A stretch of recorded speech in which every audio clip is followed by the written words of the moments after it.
I think what most people don't know about me is I was born in a really lower middle class family, and born in Texas. My dad was in the Air Force, and so I lived in 5 states by the time I was 6 and have very little memory of it.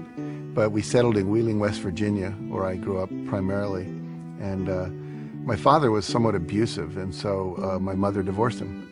And I got a stepfather who really raised me from the time I was about 6 until graduated high school. And I was a typical middle class, by then, suburban kid in West Virginia, except for the fact that my mother was an alcoholic and my father was a workaholic and sometimes drank as well. So it created a lot of compassion and empathy for me, because I'm very what's called hypervigilant. I notice every little thing because I had to survive in those families.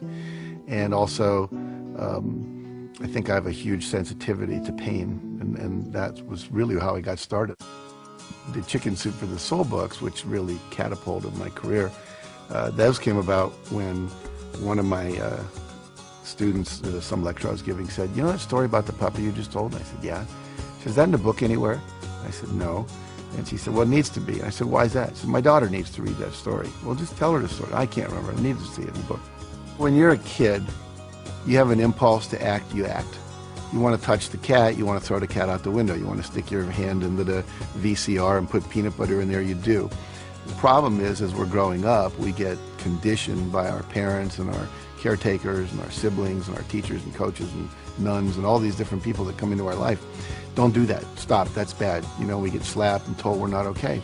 And so after a while, when we go to do something, we're looking, is it okay if I do this, you know? Instead of just doing it. All my sons and my stepson and my stepdaughter have been great risk takers. They're all artists. One's a drummer, one's a hip hop singer. One is he's in high school, but he's in the school play. He just had a lead in the school play. He sings, and then my daughter's a singer, and my other son is very athletic. He's a surfer. He snowboards as well, and he's always inventing games and trying out new things. Always on the edge, you know. Always coming in with cuts and scrapes, which I love, because they're out there on the edge of their potential, exploring how they can keep pushing it. And it's not that they never get scared or they never feel rejected and have to go through things, but they seem to rebound very quickly. Every one of us knows what we want. We can feel it. I'll just tell people, if you could have anything you want and there were no limitations, what would you do? And everyone has an answer. Little kids, big adults. And that's their core essence. And if we all just fully do that which we're passionate about and understand the principles for how to bring that into being, then I believe the world will work perfectly. And that's why I do what I do.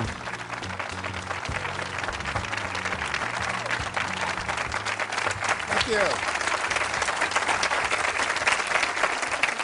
Thank you very much. Well, it's a pleasure to be here and to share these ideas with you and really help you take your life to the next level, which is what we all want to do, or we wouldn't come out to these kind of events. I'm going to start by sharing with you a number of very important critical ideas. And the first one is this one. There's a friend of mine, his name is Orrin Hudson, and he was the Alabama State chess champion. And he grew up in the ghettos of Birmingham and became a chess champion. Then he was the #1 Cadillac dealer and became a professional speaker. And I was talking to him, we were having lunch together down in New Orleans, and it was at a professional speakers convention, and we were talking about my new book, The Success Principles. It was about to come out, and he said, you know, to me, success is like knowing the combination to a lock. He said, if you know the combination to a lock, it doesn't matter if you're male or female, white or black, Hispanic or Asian, you're 55 or you're 16, your IQ is 150 or your IQ is 93. If you know the combination, the lock has to open. And the problem is, most of us are going through life and we don't know the combination. We maybe have 3 of the 4 numbers we need, but we don't have them all. And so the idea is that what I'm about, what I've spent 30 years of my life doing, was researching what is the combination to the lock. Interviewing people at the top of their careers, whether they were athletes, politicians, people in business, etc., and saying, what is this combination? What is the system? And if you know a system always produces a predictable result. You know, if you use my Aunt Betty's apple pie recipe, it always comes out really good if you do what it says, because it's a system that's proven. And so I want to share with you the basics of a system that works. No matter what you're starting out at, wherever you are, it will work for you. And you may remember oilman J. Paul Getty. He was at one time the richest guy in the United States. And he said there are 3 secrets to success. It's very simple. He said, you have to get up early, you have to work hard, and he said, find oil. It's that simple, okay? Now, obviously, it's not that simple. If it were, we'd all just go do that. And so I wrote this book called The Success Principles, and in it there are 64 principles of success. 64. Now, that's a lot. A lot of people go, you know, that's like too much to learn. So what I've done for you today, we're going to cover about 8, 9 of those principles, the core essence, the necessary building blocks that if you do them, they'll take you to the next level. Now, the promise I always make people is threefold. If you do this work and you apply it to your life, and the key is apply it, not just listen to it, but put it into practice. Number 1, you can double your income. And number 2, you can double your time off. And you can create more balance in between your work life and your family life and have a lot more fun. And you can do that in 3 years or less. Now, how many people here, if you could double your income and double your time off in 3 years or less, would be interested in learning how to do that? Okay, good response. We're talking to the right crowd. So basically, how do we do that? And I first of all want to tell you that it is possible, because a lot of times people go, well, how do I know I can really trust you? Well, I've done it in my own life, and I've taught hundreds of thousands of people to do this around the world. Just a couple of quick little stories here. We work with a company called Remax of Indiana. It's a real estate company. And we taught them these principles. And in the first year, 65% of the people doubled their income. By the end of the second year, over 85% of the people had doubled their income. And the company had doubled its total revenues. And went on, many people tripled and quadrupled their income in 2 years or less, okay? In my own life, here's one of my students, Scott Schilling. He said, I took your training and I learned these principles. And literally, he said, I made 22% of my 365-day salary in just 2 days after working with you. Now think about that. That's a fifth of his yearly income in 2 years. I mean, 2 days, rather. Look at my own life. I have a Guinness Book of World Records. I had 7 books appearing on the New York Times bestseller list on the same day. Stephen King was the only guy that had 6 before that. And he had done that book, The Green Mile, and it came out in 6 chapters. No one's ever done that since. Here's a check written to me for $1,130,328.35. It's the first check our publisher had ever written for $1 million. He actually put a smiley face in his signature, if you can look real. He was so happy to have to write that kind of check. And that represented 3 months of book royalties for the first Chicken Soup for the Soul books. And that year, Mark and I both made $6 million. My co-author and I split a $12 million royalty on that. Now, I share that with you not to impress you about me, but to impress upon you. If little Jack Canfield, who grew up in Wheeling, West Virginia, and who graduated from the half of the class that made the top half possible, can do this, then literally anybody can do it. It's not about brain power. It's about knowing the principles. Gravity always works. If I drop this, it always falls. It's never floated. Never had that happen in my life. And so if you know the principles, you can use them. Like we can make water flow downhill. All the drainage systems in your house take advantage of that. Gravity works. So what are the principles, again, that work for us? Now, Jim Rohn says you can't hire other people to do your push-ups for you. I love that quote. I can't hire, what's your name? Rob. I can't hire Robin to go to the gym and work out for me and have my muscles get more toned. I can't hire you to meditate for me and I'm going to get a higher consciousness. I can't hire you to do my planning for me at night so my day is more organized the next day. All the things I'm going to teach you are things that you have to do. There are things that no one else can do for you. There are things. You can delegate certain things in your life, but not your health care, not your meditation, not your exercise, not these principles and strategies that we're going to be learning here today. So the first principle, building on that, says you must take 100% responsibility for your life and your results. And what that means is you have to give up all blaming, all complaining, all excuse making, all looking out at the world and saying, well, if the world were different, then I would be better off. Right now, we're all upset about the Chinese and the Indians are using more oil, which is sending the oil prices up, and we wish that wasn't happening. Some of you may love the president we have, some of you may not. We go through all these things where we say, if it wasn't for that, if it wasn't for the war, if it wasn't for him, if it wasn't for her, if it wasn't for the economy, then my life would be working perfectly. But there's a little formula I learned that's very, very powerful, and it really is the basis of everything I teach. It says E plus R equals O. And what that stands for are the events in your life, you have a response to them, and that creates outcomes. And everything in your life that you experience, whether you love it or you complain about it, is an outcome of how you've responded to earlier events. For example, if I put $200 in front of you and you go out and party with it, a month later your net worth hasn't increased. But if I put that $200 in front of you, that's the event, your response is you invested, and then a year later maybe it went up to $250. So now your net worth went up. Same event, different responses. What's your name? Valerie.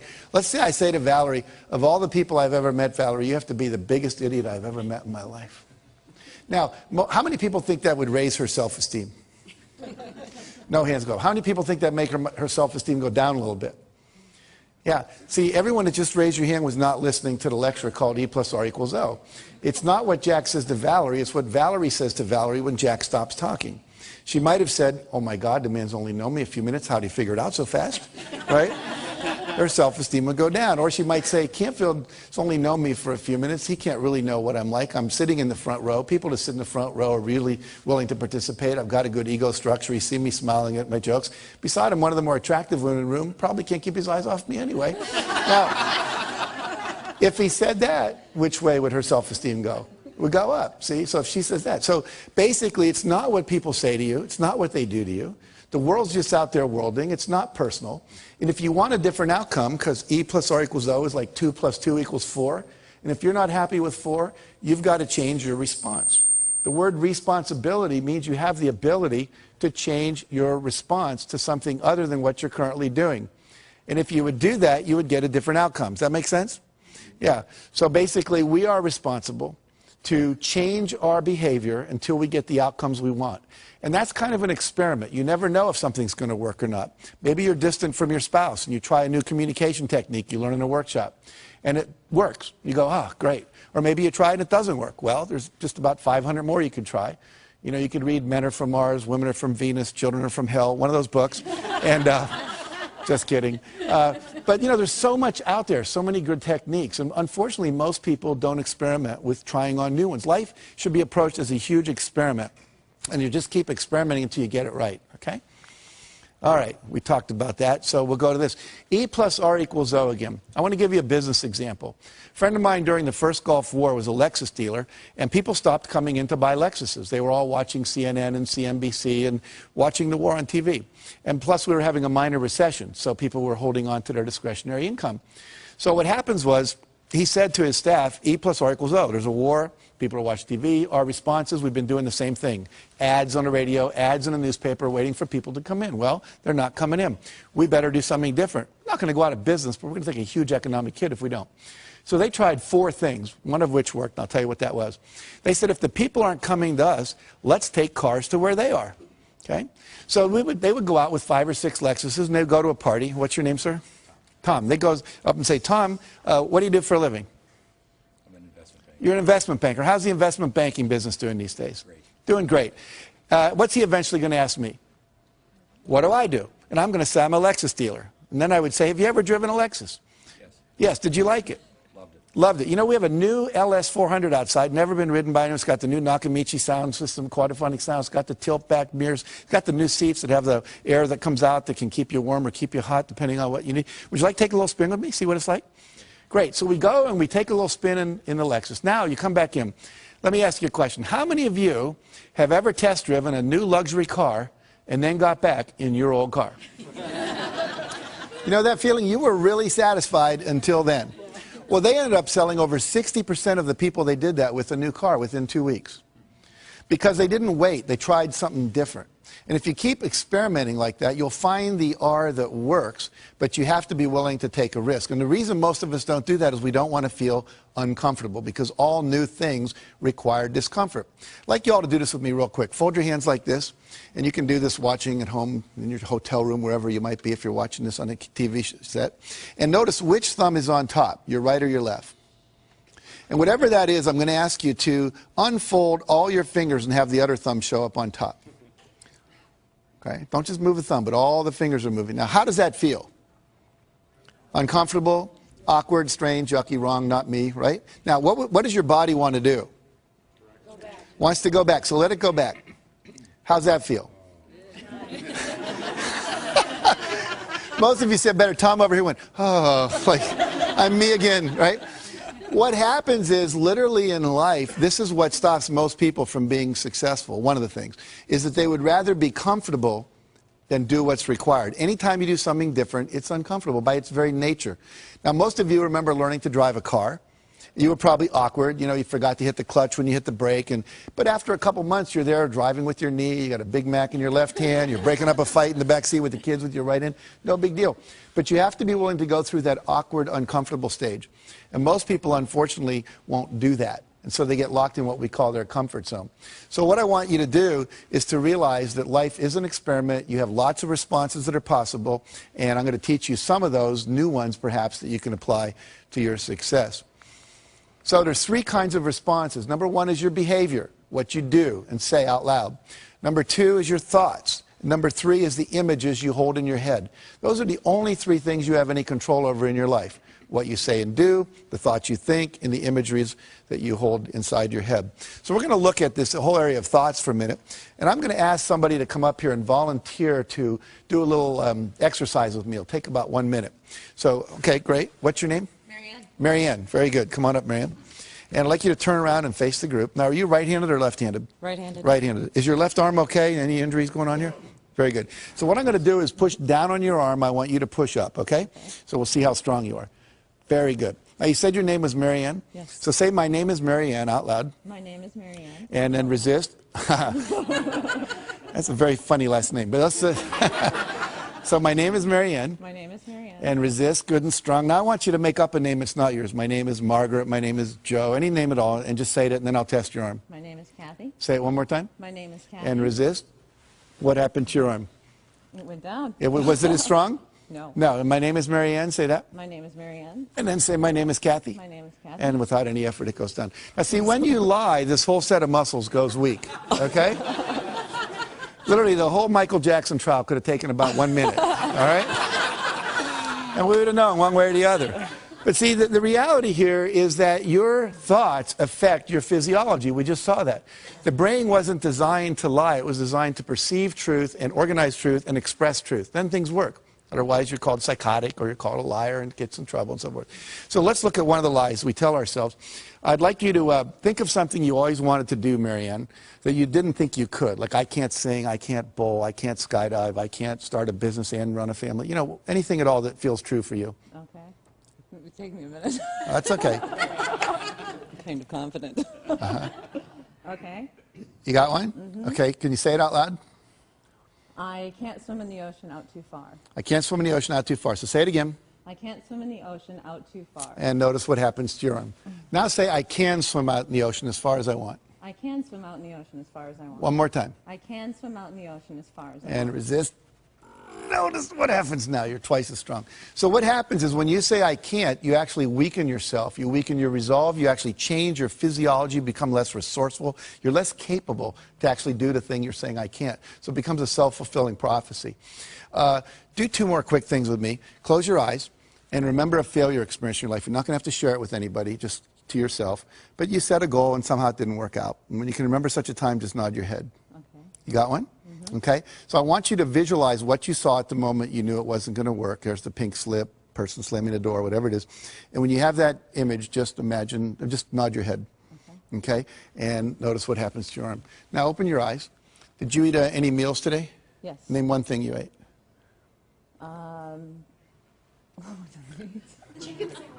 Chicken sandwich. Chicken sandwich, okay, good. You brought your agent with you? Okay. A friend. Yes. All right. So now close your eyes and remember a time when you had a success experience. You set a goal and you achieved it and you were really proud of yourself. You remember such a time? Mm-hmm. And vision what you saw then. Make a real clear picture in your head of what you saw when you knew it was a success. Okay. And resist. No, it's really good and strong. I want you to do one last thing with me, and then we'll talk about what all this means. I want you all to look up at her, look at Marianne, and I want you to think a negative judgmental thought about her. Just make one up. I don't like you, you're an idiot, whatever. Okay? And give her that look parents give their kids when they're disappointed in them. And I want you to resist with all your strength. And notice what happens to your arm. Can't do it. Now smile at her and send a positive thought. Wow, she volunteered in front of all these people to go up there with Jack. And resist. Can you feel the difference? Yes.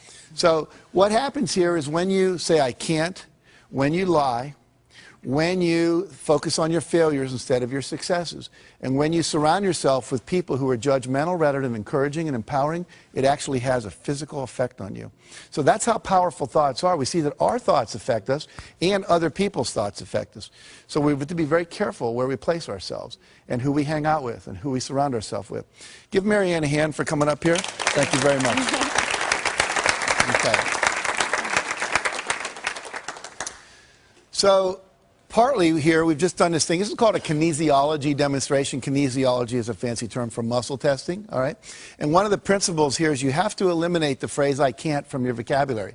I can't, I wish I were able to, I'll try. Those are all ways of saying I'm not capable.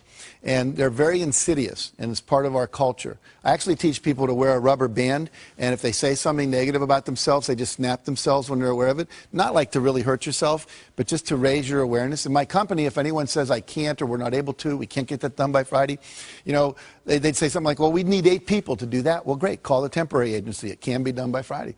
And if they'd say something negative, it cost them $1. We'd find them. We'd put it in a jar, and at the end of the month, we give it to charity. Well, we stopped doing that after a couple of years because no one was doing it anymore, because the culture shifted because of that focus.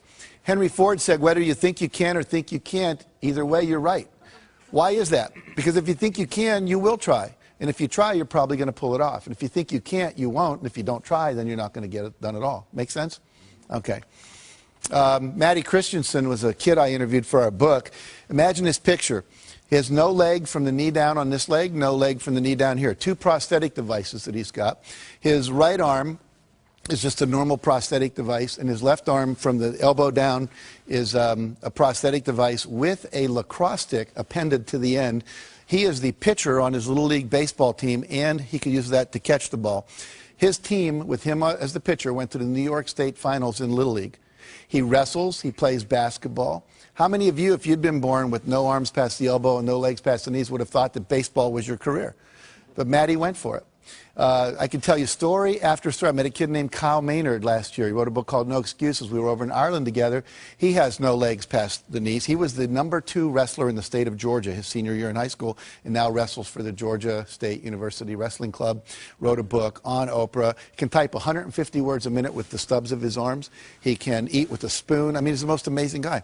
And we say that, and then when I hear that and I look at these people, I think, what's my excuse? What story am I telling me that I can't do something when these people can do that? And I tell you that hopefully to inspire you to realize you can do anything. There's nothing you can't do. And all those people that are out there that are doing anything that you go, wow, that's great, is just a model for you that says this is possible. And if they can do it, I can do it. He said to me when I was interviewing him, he said, you have to give up all of your excuses. He said, you have to become solution-oriented. You have to move in such a way that you're always solving a problem. He said it was just a problem to be solved because he was so passionate about what it is that he wanted to do.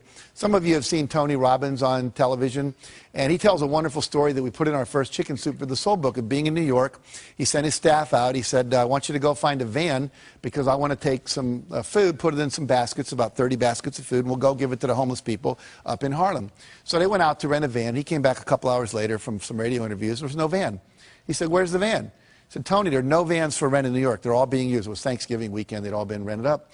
He says, well, why didn't you just go get one from someone else? I said, Tony, people own them. They're using them. He says, come on. And they went out on the street, and the first van that came by, Tony jumped out in front of it like this and started going like that. Now, Tony must be, I don't know, 7 foot, 8, 10, whatever. He's big. And he said, I learned something about New Yorkers that day. He says, they don't stop. They speed up.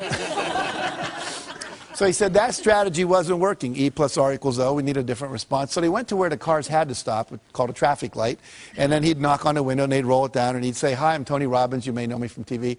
But even if you don't, what we're trying to do is rent a van, and find a van. We're glad to pay you to rent it. And we'd like to just get some food and drive it up to Harlem and give it to some homeless people. And they would all say, I don't want to go to Harlem. It might not be safe up there. And so this went on for a half hour. And finally, Tony's staff said, Tony, give it up. It's never going to happen. We're not going to get a van. Let's go eat dinner. And Tony said, that's a terrible attitude. We are going to get a van. It's just a numbers game. Well, another half hour went by. And Tony knocked on the window of this one van, and the window went down, and told him a story. And the guy said, jump in. And as he jumped in, the driver reached over and picked the hat up off the seat that Tony was about to sit in, the passenger seat, put it on his head. It said Salvation Army. Turns out the guy was the head of the Salvation Army, Captain John Ronan, for all of New York City. And they went and they bought the food, and he said, look, there's a worse place even than Harlem. It's called the South Bronx. Let's go there. And so they went and took 30 baskets of food to people living in these, literally abandoned houses. And he said, we lifted a lot of lives. He said, but more importantly, I raised the consciousness of my staff that day, and they realized there's always a van in New York City. But let's look at what some of the principles are of success that are contained in that story. Number one, Tony had a clear intention. You must know exactly what it is you want. You have to have a goal. You have to have a vision. Number two, he had a positive expectation. He fully expected to get it. Pete Rose, the great baseball player, said, he was interviewed once, he said, when you go up to bat, how often do you expect to get a hit? He said, every time. He said, if I'm not expecting to get a hit, I shouldn't be standing there. And you don't always hit it, but you're going to come from that expectation level. He never gave up because he fully expected the result was going to happen. It was just a matter of time. Number three, he took action. Because a lot of times you have great ideas. I was just here today, a guy was talking about, we were talking about horseback riding, and he said, it'd be neat if they made those gel things they put in the feet to put on the saddle of horses, because your butt gets sore when you ride a horse. And I said, that's a great idea. And he just passed it off. I said, no, you ought to do something about that. How many times have you had a great idea, didn't do anything about it, and then a year later someone did something about it, made a lot of money, got the promotion, etc. So when you have the idea, the inspiration to act, it's time. Act. And you don't have to know it perfectly. You can drive from here to California, wherever you might be, assuming you're not in Hawaii, by going west. And what happens is that you don't have to see the whole route. You only need to see 200 yards ahead of you. At night, you can drive just with your headlights, and the headlights keep moving with you. And your goal in life is to get in the game. You don't have to see the whole blueprint. You just have to see the next steps, the next steps, the next steps. And if you keep taking the next steps, eventually you get to where you want to go. Does that make sense? And then he persevered. He never gave up. Some people give up too soon. We were rejected by 144 publishers when we did Chicken Soup for the Soul. Most people don't know that. What if we'd have stopped after 100? Said, well, this isn't going to happen. I wouldn't be standing here talking to you today. We just kept on going until we got the result. It took us a year and a half to sell that book, but we sold it. Now, the last thing is called law of attraction. We believe that when you are vibrating at the level of 100% expectancy that you're going to get something, it's already a done deal. Piece of cake, no big deal. We're going to win this thing. We're going to get that contract. I'm going to make this thing happen. Then what happens is the universe literally responds. And we're going to talk about this a little more later. Now, who is the most perfect guy to come in a van for Tony? Could anyone be more perfect than the head of the Salvation Army who knew all the places in New York and was committed to doing this? Well, they had to wait for an hour because he wasn't there yet. See? So sometimes when you're doing this, you're putting on it the vision of this should happen by this date. It's okay to set goals like that, but sometimes it takes a week longer, a year longer, whatever. But law of attraction says if you'll just hold the expectancy, like attracts like. If you say, I want to be a millionaire, but I don't know anyone that would ever teach me how to do that, or I want to buy a car, but I don't have any money, then what you're doing is saying, it's like calling up Domino's Pizza and saying, send me a pizza, then calling them up a minute later and saying, never mind. It's like, you've got to create the space mentally to hold this vision that you've got. And that requires expectation and then knowing that the perfect thing is on its way, just as it was in that situation for Tony. In the Success Principles, I write about a woman named Catherine Lonigan. Catherine Lonigan went off to college. She wanted to be a writer, and she took her first writing class, and she got an F. And she went to see the teacher and said, why'd I get an F? He says, because you can't write. She says, well, I'm on a scholarship, here to be a writer. I came to be in the creative writing program. I was the editor of my yearbook, editor of my school newspaper. I wrote a play that was performed in high school. They told me I was gifted. I said, well, you're not. And he said, if you stay in my class, you're going to flunk it. And if you flunk my class, you'll lose your scholarship. And she said, well, what do I do? He said, I'll make a deal with you. If you promise never to write again, just, history papers and stuff, but you're not going to try to be a writer, I'll give you a passing grade. You'll keep your scholarship, change your major. So she did. I called it, she made the deal with the devil. 15 years later, she's down in Texas. They're making a movie at the next town over, and down where she lived in Texas, people would show up at the gas station after it rained just to see the oil slick. It was kind of boring there. So she said, wow, they're making a movie, let's go. So everyone drives over, and everyone's talking to the movie stars. She's talking to the writers, saying, what's going on, what's happening? And why are you interested in us? Why not the movie stars? Well, I always wanted to be a writer. And the guy said, BS, if you wanted to be a writer, you would have written. She said, I was told on good authority I couldn't write. He was a Harvard professor visiting our campus that year. He said, that's BS. He said, what I want you to do is go write something, send it to me. I'll tell you if you can write. I do it for a living, I know. So she goes and writes a book, sends it in to him. He sends it to an agent in New York, and they publish it. Her next book was called Romancing the Stone. The book after that, Jewel of the Nile. Both made into movies with Michael Douglas and Catherine Turner. So what's the deal here? 14, 15 years of her talent wasted because she bought someone else's evaluation of her. My friend Terry Cole Whitaker says, she wrote a book called What You Think of Me Is None of My Business. You know? Do not let other people's evaluations of you control you, okay? It's just an E. Your response is, thank you very much. You keep pursuing your passionate dream, okay? Now, another principle is you've got to drop out of the Ain't It Awful Club. What does that mean? It means you have to surround yourself with positive people. We saw when Marianne's arm went down up here when you all did negative thoughts about her. And how many of you, think about this, where do you spend your time? Is it with positive people or is it with negative people? You have to be very careful about where you put yourself. Jim Rohn said, again, you're the average of the 5 people you spend the most time with. Who do you spend the most time with? They're a mirror back to you at what level your life is actualizing at. If your friends are victims and their lives aren't working and their marriages don't work and they're not making money, that's a reflection back. If you're working out with people and hanging out with people that are at a higher level, then that's a reflection back. And what I teach people is always try to get with the people that are the next level up. You're making $50,000 a year, you want to make $100,000, find some people making $100,000 and spend some time with them, however you have to do that. You know, if you want to be more spiritual, go to some spiritual retreats where spiritual people hang out. Get in their space, learn what they do, how they think, etc. We had a story in the second helping of Chicken Soup for the Soul. Carl Coleman's driving to work when his car collides with another woman's car, and they get out, and she's crying, and he's like relieved. This is a minor fender bender. Why are you crying? She said, you don't understand. This is a brand new car, 3 days from the showroom. How am I going to explain this to my husband? He said, well, I'm really sorry about that, but we need to get your registration, your driver's license, your insurance record, so we can, you know, exchange that data so we can file our accident reports. So she goes into the glove compartment of her car, opens up the manila envelope and everything's in. And on top of that, there's a message written in handwriting by her husband. And it said, in case of accident, remember, honey, it's you I love, not the car. See, the women all go, oh. The men are thinking, yeah, right, I don't know about that. But why do we all go, oh? We all go, oh, because that's what we want in life. We want someone to love us more than anything else, especially things, vases that have been in the family for 3 generations, the white carpet, your special sweater, whatever. And when we know that we're loved unconditionally, then you feel safe. And when you feel safe, you get creative. And when you get creative, you come up with ideas that can quantum leap your success. So that's why it's so important. Number 2, success principle, that's really the core principle here, is decide what you want. You can't get from here to there unless you know where here is and there is, right? If you have a GPS system in your car, all you have to do is type in the address. It knows where you are from the satellites in the sky, and it plots a course. Your brain works the same way.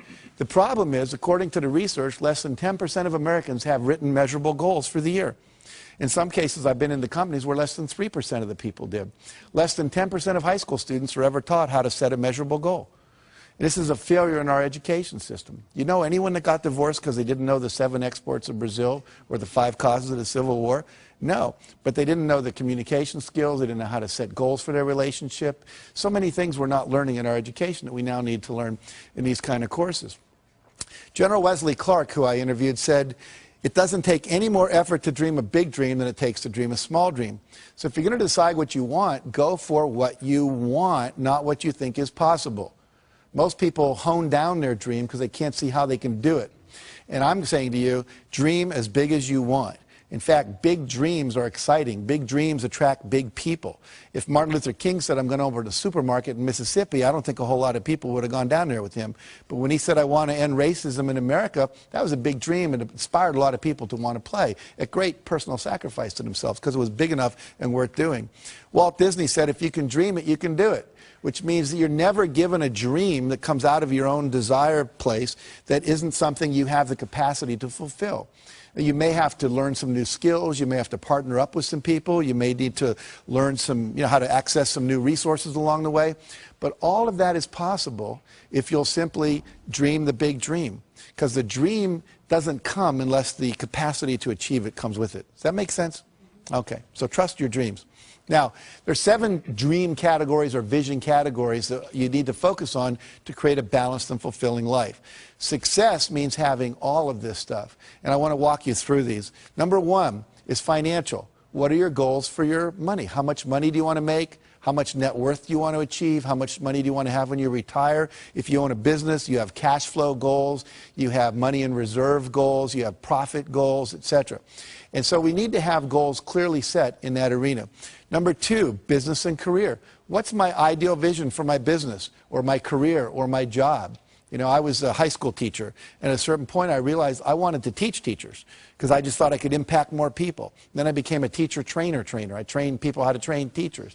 And now I'm teaching, you know, on television around the world. So it kept growing. The goal changed, but it was always like, you know, what is it that I want to be doing with my life in relation to my business and career? Number 3, fun time and recreation goals. One year our fun time goals, my wife and I, was learn salsa dancing. This past 2 years I've been learning to play the piano.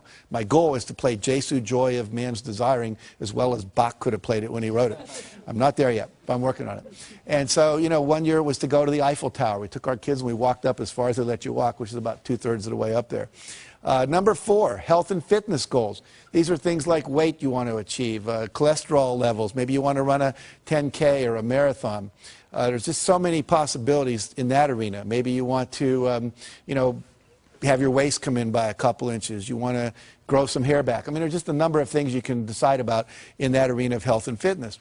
Number 5, relationships. What would your ideal relationships look like? One year I decided I didn't have enough male friends. So I created this thing called Boys Day Out. I'd read this article about Kenny Rogers, the singer, and he brought all these athletes down to his ranch in Virginia, and they would spend a week playing all these different games, tennis and soccer and basketball, and I thought, well, I can't do that, but a day a month would be cool. So I asked a bunch of guys that had control of their schedule, lawyers and psychiatrists and people like that, and we created this day, and we would do guy things. We'd pitch pennies, throw baseball cards, play soccer, go to the racetrack, do ice hockey, broom ball. I mean, you name it, we attempted to do it. And it was really a lot of fun. And all of a sudden, I had the guy energy that I needed in my life. Instead of just complaining about not having it, I said, what's my goal? I want this many men friends, and I set out to create it. Number 6 is personal. And this is just things you want to do because you want to do them. You want to write a letter and get it published in the newspaper. You always wanted to act in a play, just, you know, because you thought it'd be cool, or record a song. Or this could be where your personal growth goals, your spiritual growth goals are. You know, you want to reach enlightenment before you die, learn to meditate, you know, get to know a closer walk with God. Whatever it is for you, that's that arena. And finally, contribution and legacy. What is it that you want to leave to the world? What's your vision of your contribution that you leave behind? You know, we've planted over 1 million trees through our work we do. We've given over $3.5 million in the last couple of years to all kinds of charities, limbs for kids that have lost them, child abuse prevention, so forth and so on. So we picked 5 or 6 areas. We said, we want to make a difference there. Habitat for Humanity, we built some houses and so forth. So what is it you want to do? Pick one thing in your vision and go for it. Now, if you had success in all these arenas of your life would be balanced, your life would be fulfilling. And here's the neat thing. Nobody can tell you what you should want in any of those areas. It's what you want, not what your mother, your wife, your pastor, or anyone else says you ought to have, but what do you really want to achieve in your vision? And I usually ask people to look 5, 6 years out about that. You can look farther if you want. And then to write down, you know, all the details, like you're putting in a purchase order to God, okay? All right. Create a breakthrough goal. This is a thing you want to do where you create a goal that's going to quantum leap your career. So something that if you like wrote a best-selling book, that would be a quantum leap goal. Had your own radio show, that'd be a quantum leap goal. Opened up China as a market, that would be a quantum leap goal.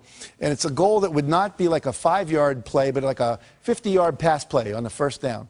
And so what you're going to do is set that goal. Here's some examples of past clients of mine. Create a $10 million revenue stream through internet sales. Create my own 30-minute talk show. Get our products sold on QVC. Secure a $10 million line of credit for their company.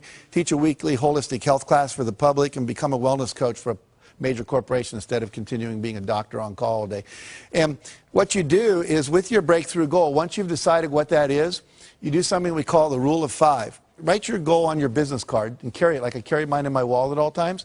And then once you've done that, every day you're going to do, this for this year, it says, I'm joyfully celebrating 15,000 people having completed the Canfield Success Principles coaching programs. What that allows me to do is have you all get value without me having to leave my house, see? And that's a breakthrough for me, so I could travel less, be home more, etc. And with the breakthrough goal, we say the rule of 5. That means every day you do 5 specific concrete actions to move that goal forward. You're not going to do that in all 7 arenas of your life. It's just too time-consuming. But if I wanted to be a best-selling author, then maybe I write for so many minutes. I do some interviews each day. When we brought out Chicken Soup for the Soul, we sent out 5 free books every day to people that could promote that book. One day we couldn't think of anyone to send it to. We sent it to the O.J. Simpson jury, and we gave them each a book. And about 5 days later, they're all walking into court carrying Chicken Soup for the Soul. And the cameras were all going, made national news. And so if you just do something every day toward that goal, there's something called the law of probabilities, which says the more things you try, the more likely one of them will work. They may not all work, but if you only try 2 things, the law of probabilities is not on your side. Try 100 things, one of them is likely to hit. Does that make sense? Okay, good.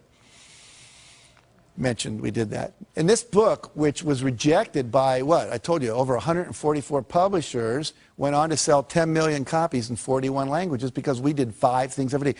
We did not hit a bestseller list until 14 months after the book came out. 14 months. And most people would never sustain it that long. And it's kind of like the universe tests us, I think. How committed are you? How badly do you really want this? And if you go for it and do the rule of 5.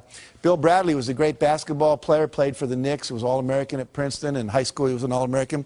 Every day, he'd find 5 spots on the basketball court, and he would have to shoot 15 in a row before he would go in. And sometimes he'd be out there 2 hours after everyone else had showered and gone home. He did that all through college, all through his professional career. What happens? He goes on, becomes NBA Hall of Famer, later senator from New Jersey, because he was willing to prepare. You have to be willing to do the work as well as dream the dream. The third thing says unleash the power of goal setting. So now we got this vision, things we want, but we have to get and turn them into objectives. And they have to become measurable in time and space. And the key words here are how much by when. I want a big house. Well, what's big? For some people, it's 4,000 square feet. For Bill Gates, it's 35,000 square feet. It's a real different definition of what big is. And by when do you want it? Well, I would like it by June 3rd, or 2007, or I want it by January 5th, 2010. Be very specific. Now, we said it may not show up exactly then, but the more specific you are, your brain will figure out what has to happen to get it to happen in that time frame.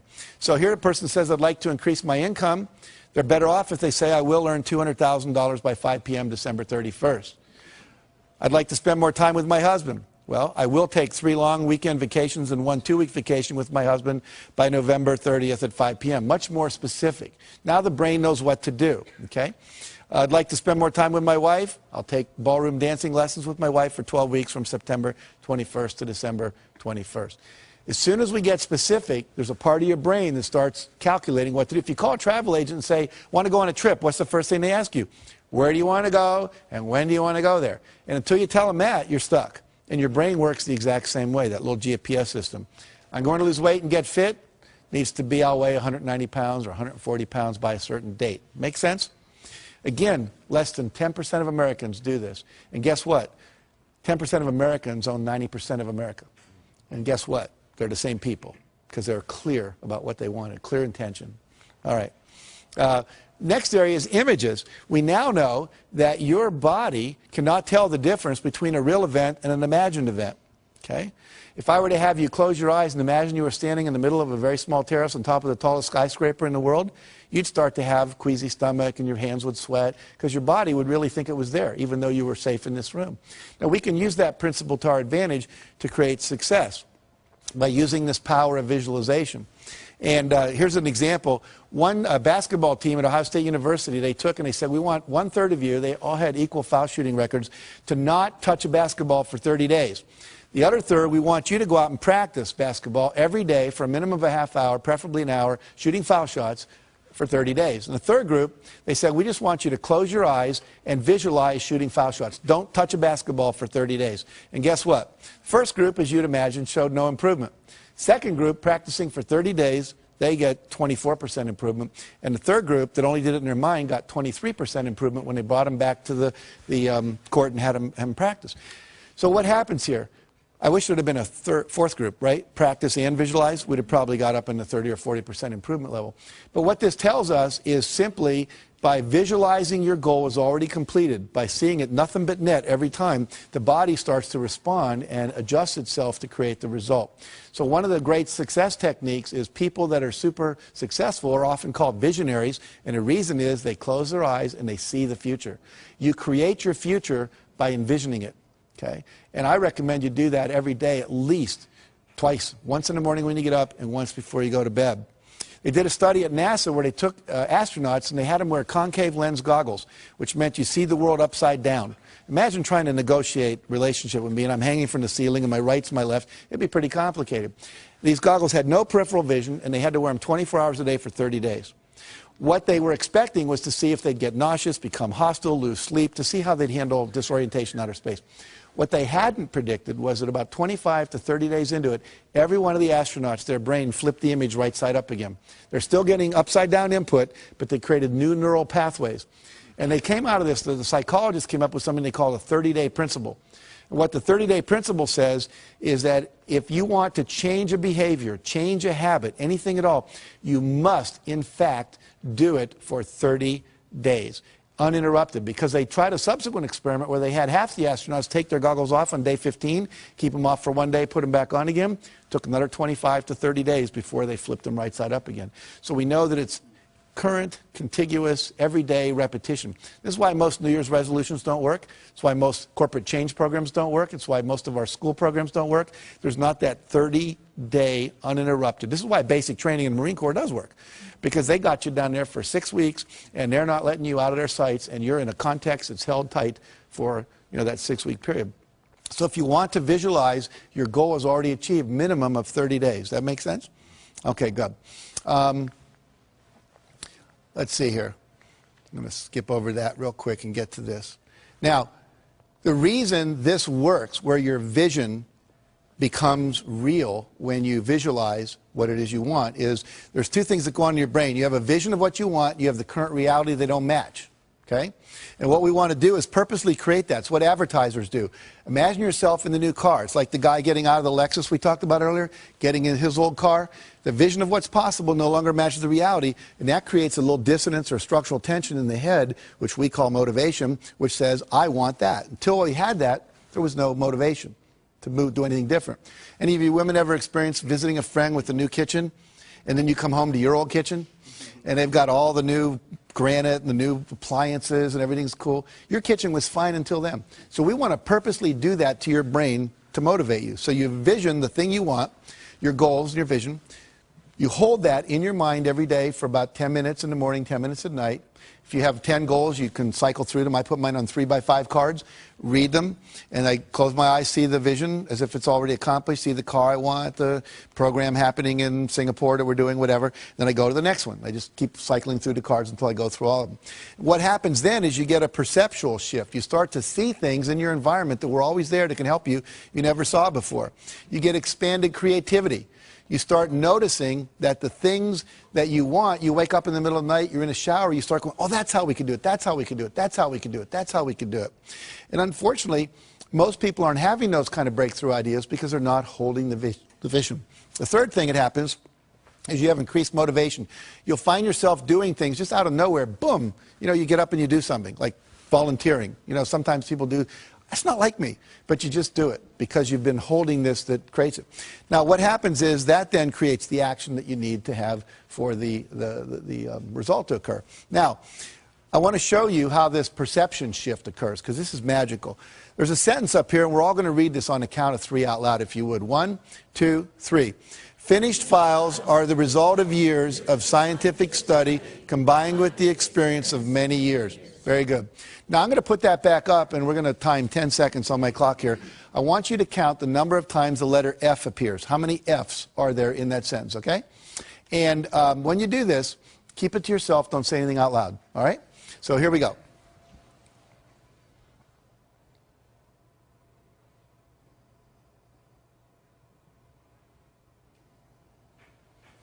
Okay. How many counted, by show of hands now, it's real important you participate. How many counted 3 Fs? Hold your hands up. We got about half the audience more. How many counted 4 Fs? About 5 people. How many counted 5 Fs? About the same amount, 7 maybe. How many counted 6 Fs? 1, 2, 3, 4, 5, 6, about 8 people. Anyone count 7 Fs? All right. Now, were we all looking at the same sentence? Go like this. And yet some people saw 3 Fs, some people saw 4, some people saw 5, and some people saw 6. Let's look to see what the real objective reality is up there. There are 3 Fs that I'm sure most of you saw, correct? But there's also 3 more. There are 6 Fs in that sentence. Now, do you think that Bill Gates and Michael Dell and Steven Spielberg and George Lucas see more Fs out in the world than most of us do? Yeah, these are resources. These are possibilities. These are options. These are people that can invest. These are people that can give a good hug. When you visualize what it is you want, it opens up your perceptual filter to let in more information. Right now, you're not aware of what you're feeling in your right foot, but as soon as I say it, you can all feel it. It was getting filtered out by a part of your brain called the reticular system. You are filtering out resources and solutions to your problems all day long. And the only reason you're filtering them out is because you've not had an image in your head that you are going to solve those problems and get those results. Once you do that, it programs this part of your brain called the reticular activating system to open up and let in more resources, to let you see. You'll only see enough to match your vision. If you think you're a $100,000 a year person, you're going to see just enough to make you $100,000 a year. If you think you're a $300,000 a year person, you're going to see just enough to do that. Your perception is controlled by your beliefs and your goals, okay? So it's critical that we change all that. Now, let me give you just a couple more principles. I'm going to kind of speed through these like the last 500 years of European history, you know, when the last lecture you had in college. But I want you to get the whole model here because it's important. So we've got a vision. We've taken 100% responsibility. We've got some goals now. We've made them measurable, okay? We're now visualizing those goals every day. The next thing that needs to happen, I'm going to demonstrate by giving away something here. See if I can find it right here. Okay, I have a book here. It's my book. It's called The Success Principles. And I've sweetened this by putting as a bookmark a $100 bill. Okay, that's real money. And I'm going to give this away to someone here in the audience to illustrate the next principle. Who would like this? Okay. Marianne, good job. Now, what did only 5 people in this whole room do that no one else did? They got off their butt and they took action. And so the next principle is you must take action. When you start visualizing your goals and this GPS system comes in, you're going to start getting little roadmaps, and we call them inspired actions. You're going to start getting inspirations to act. You must act on them. I've had people, sometimes nobody gets out of the audience, and then I'll ask them, how many of you thought maybe what you ought to do is get out of the audience? And like half the hands go up. I'll say, what stopped you? I didn't want to look like I needed it that much. I didn't want to get up there and have me be wrong and look foolish, you know. I didn't want to like get there second. I thought maybe you weren't really going to do it. I'd look like an idiot, you know, whatever. They have all kinds of excuses. Those are the same excuses they use in their life not to take action on their dreams. So you must take action. But here's the problem, or the challenge. Not every action is going to work. Goes back to E plus R equals O. We have to experiment, right?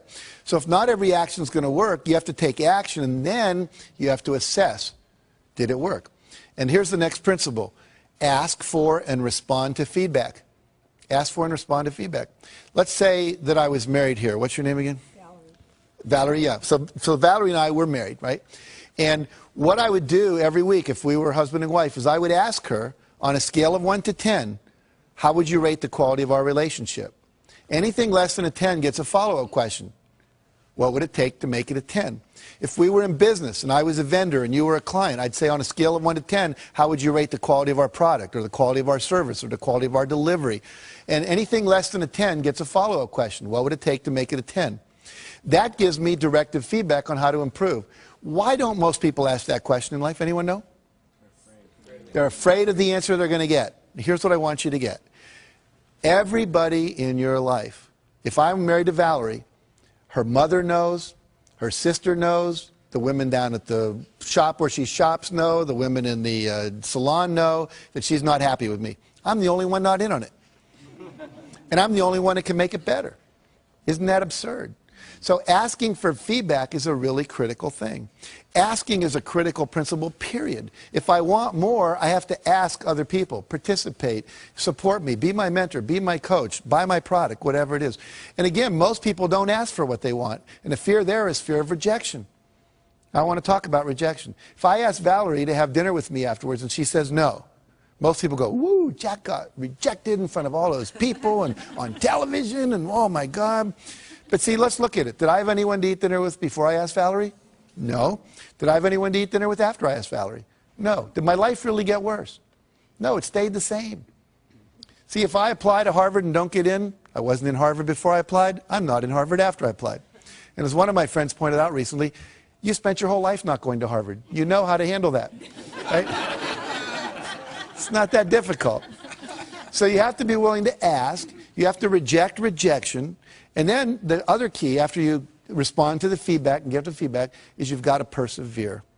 You never, ever, ever, ever give up. 144 publishers said, no, we're not interested in Chicken Soup for the Soul. We didn't give up. I had a friend who wanted to be a chiropractor up near Pebble Beach, California, and he went to the Chiropractic Association and said, you know, would you help me open my office here? And they said, no, we really don't want any more chiropractors here. We're going to recommend you go somewhere else. We have one chiropractor for every 8 people. He said, well, I really want to be here. So he ignored them. Remember, what you think of me is none of my business. And he went out, and he literally knocked on doors for 6 months. Knocked on 12,500 doors, talked to 6,500 people, and asked 4 questions. You know, should I name my office this or this? Should I put it over in this side of town or that side of town? If I wanted people to come in before or after work, if they had a 9-to-5 job, would I be better open 7 to 9 or 5 to 7? And finally, he said, what newspaper should I advertise in? And lastly, he said, if I do an open house, would you like an invitation? 6 months later, he opened his office. His first month in practice, young kid, still in his 20s, out of chiropractic school, made $72,500 net profit. He netted over $1 million that year. Now, what did he do different than most people? He went out and he engaged people. He asked them, would you like to come? Would you get involved with me? I was giving his talk, and a guy came up to me and said, you know, I've been coming to this church where I was talking to, he said, for 15 years. And now you're telling me about this guy. You know, he came and he knocked on my house. And I talked to him. And I didn't need a chiropractor for 5 years. And then once I had an accident at church, at work, and he said, I still had his card on my bulletin board in the kitchen. And I went to him because you know him. See, we do business with people we know. Okay, so never, ever, ever give up. Ever, ever, ever. Now, other principle. We'll start to wrap this up here. It's never too late to start. Some of you are sitting here or you're viewing this and you're going, but I'm too old. I want to tell you 2 quick stories. Helen Klein. At the age of 55, her husband comes to her and says, I want to train to run a 10K race. That's about 6 miles. She said, are you crazy? We're in our 50s. He said, no, I want to do it. Why don't we just run around the backyard? Now, their backyard was about 3 times bigger than most of our backyards, but it wasn't a ranch or anything. They ran around, and they just dropped dead almost at the porch on the back. Like, and she said, I was so disgusted with myself, I decided the next day I would either walk or run around twice, the next day 3, the next time 4 times. She just kept adding 1 lap every day. Then she started doing it around the block, and she would add a lap every day. Well, in 6 months, she got to the point where she could run a 10-mile race, and she entered it. Now, I met her when she was 83. She was getting an award at the same place I was in California. And she had just finished running a 100-mile marathon. She's run several 24-mile marathons, 5 75-mile ultramarathons, including 1 all the way around Lake Tahoe. She started when she was 55. Cliff Young shows up, Australian, 61, sheep herder, to a race that goes from Sydney to Melbourne. It's about 800 kilometers. He's not wearing Nikes. He doesn't have on Pumas. He's not wearing the latest running gear. All these world-class athletes are there. He's wearing Oshkosh overalls over a T-shirt with a baseball cap, work boots, and galoshes. And they're all laughing at him, like, you crazy? Is this some kind of publicity? So he says, no. He says, what running experience do you have? He says, well, I chase the sheep around. We don't have a horse or anything, so, you know. Anyway, they take off, and they're going crazy, and they're running and running and running and running, running. And he just kind of starts shuffling off like this. That night, all the other runners went to sleep. You're supposed to run 18 hours and sleep 6. Well, no one told Cliff that you were supposed to sleep. So he didn't know. So because he didn't know, he didn't do it. He said, I've stayed up many nights chasing my sheep around and make sure they didn't get in trouble. So he's running, and he runs right by him. And because he runs right by him, no one tells him to stop because they're all asleep. He cut 5.5 hours off the world record for that race. Okay? So here's the deal. Doesn't matter how old you are. And the other thing important in that story is the less you know about how you should be and you just go for what you want. See, most of us, we have all these beliefs that are limiting us. Find the stories that inspire you and start believing that. Believe you can. Talk to yourself in a positive way. And if you do that, you can create miracles in your life. And I'll end with this story. One of my favorite stories, a minister gets a call from his parishioner. Her name is Aunt Hattie, they call her in the church, and he's Reverend Jim. And she says, I just went to the doctor, and they called me and said that I've got terminal cancer. And they said I got 6 months to live at the max. And I'd like you to come over and help plan my funeral with me. He said, well, he started to try to comfort her. He said, no, don't comfort me. I'm really old and I've lived my life and achieved all my goals. I'm very happy. But I don't trust my kids to do the funeral right, so please come over and we'll plan it. So he goes over and they start planning the funeral. She said, I want this, I want to wear this dress. I want this psalm read, and I want this hymn sung, and I want this open casket. I want these kind of flowers. And I want this poem on a card, a memory card with my picture that people can take away. And then she said, I want to be buried, and I want to have my Bible in my left hand and a fork in my right hand. And the minister said, well, I understand the Bible in Hattie, but why the fork? She says, whenever we have those church socials and we're down in the basement and they come by and they say, if it's going to be a really good dessert, they always say, keep your fork. It's not going to be something like Jell-O or pudding. It's going to be apple pie or cherry cobbler or chocolate cake. And whenever they say, keep your fork, I know the best is still yet to come. So when people come by my coffin and they look in and they go, Reverend Jim, why the fork? I understand the Bible. She was very religious, but why the fork? You just look them right in the eye and say, Aunt Hattie knew the best was still yet to come. And so for all of you, if you'll put these principles into action and not think about them, but actually do them, and if you really want to go deeper, get the book or go to one of my seminars or whatever, you can go to my website and download things. It's just jackcanfield.com and take the forms there and use them. I promise you, for you, the best is still indeed yet to come. Thank you very much.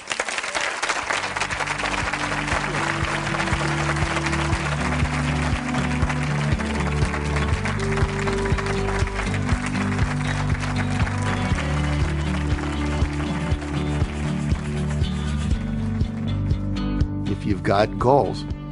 You got a vision of what you want. To get from where you are to where you want to be, you're going to have to take some steps, and a couple of those may be uncomfortable. And so what? You can either sit there and justify where you are and rationalize, and I love the word rationalize, they're rational lies to justify your current reality, or you can do what's necessary to create what you want. And the people that create what they want tend to be happier, tend to be more fulfilled. Which do you want? I pick happy.